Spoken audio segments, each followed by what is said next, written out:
Tugas koneksi antar materi modul 1.2 disusun oleh Ika Kurniasih, PGP Angkatan 10, Kabupaten Ciamis. Setelah saya menjalani pembelajaran dari modul 1.1 dan modul 1.2 ini, berikut adalah hal yang menjadi pembelajaran bagi saya. Refleksi menggunakan model 4P. Refleksi dengan model 4P terdiri dari 1. Peristiwa, 2. Perasaan, 3. Pembelajaran, 4. Penerapan ke depan.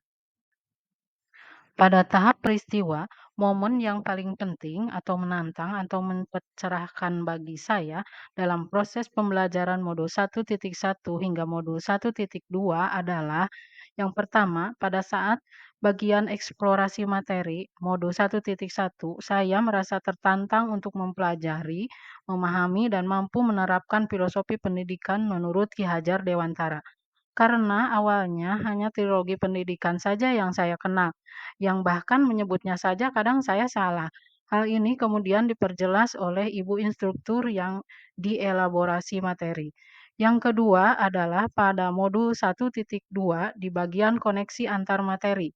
Di sana saya merasa tertantang untuk menyelaraskan antara materi nilai dan peran guru penggerak dengan penerapannya sebelum dan setelah menjadi guru penggerak. Pada tahap perasaan, saya sangat kagum dengan sosok dan pemikiran Ki Hajar Dewantara yang sangat mendalam dan penuh nilai-nilai luhur, memikirkan pendidikan demi kemajuan bangsa Indonesia.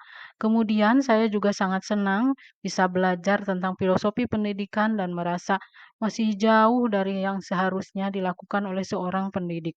Harus lebih banyak lagi belajar bagaimana menjadi guru dan bagaimana memperlakukan murid dengan benar. Kemudian saya juga merasa bersemangat untuk meningkatkan penerapan nilai dan peran saya sebagai seorang guru penggerak, memberi manfaat bagi sekitar untuk peningkatan mutu pendidikan.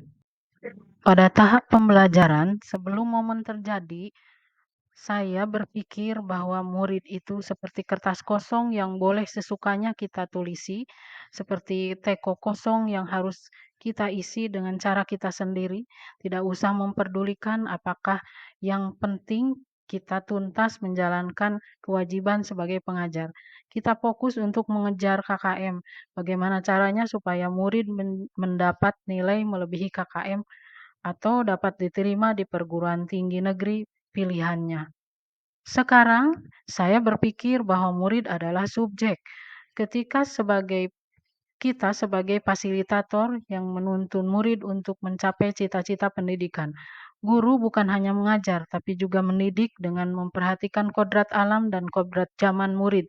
Tidak hanya pengetahuan, keterampilan, tapi juga penting pendidikan karakter.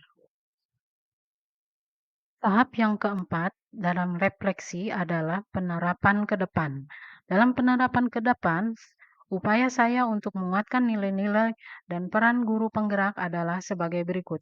1. Selalu berinovasi dalam proses pembelajaran, menciptakan pembelajaran yang berpusat pada murid yang aman, nyaman, dan menyenangkan. Kedua, menambah kompetensi terkait dengan mengikuti berbagai workshop, bimtek, webinar, atau sejenisnya. 3. Menjalin hubungan baik dengan atasan, teman sejawat, teman sesama SMGMP di sekolah, di tingkat kabupaten maupun provinsi, sehingga dapat berkolaborasi untuk meningkatkan mutu pendidikan. Demikian koneksi antar materi modul 1.2, Ibu Bapak Guru Hebat, terima kasih.